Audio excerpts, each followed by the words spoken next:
বন্ধুরা, আজকে রেসিপি হলো মাছের মাথা দিয়ে ডাল। আগে মাছের মাথাটাকে ভালোভাবে ধুয়ে নুন হলুদ লাগিয়ে রাখতে হবে।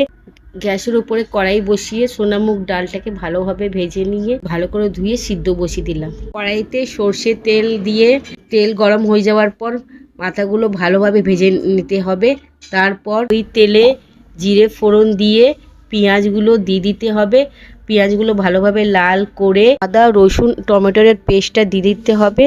তারপর হলুদ লঙ্কা গুঁড়ো জিরে গুঁড়ো পরিমাণ মতো নুন দিয়ে ভালোভাবে কষিয়ে নিতে হবে। কষিয়ে নেবার পরে মাছের মাথাগুলো ওই মশলাতে দিয়ে ভাবে ভেঙে নাড়িয়ে চাড়িয়ে সিদ্ধ করা ডাল ওই কড়াইতে দিয়ে ভালো করে ফুটে আসলে পরিমাণ মতন চিনি একটু গরম মশলা উপর থেকে ধনেপাতা ছড়িয়ে দিলে হয়ে যাবে মাছের মাথা দিয়ে ডাল। এই ভিডিওটা আপনাদের ভালো লাগে একটা লাইক সাবস্ক্রাইব ফলো করে দিও।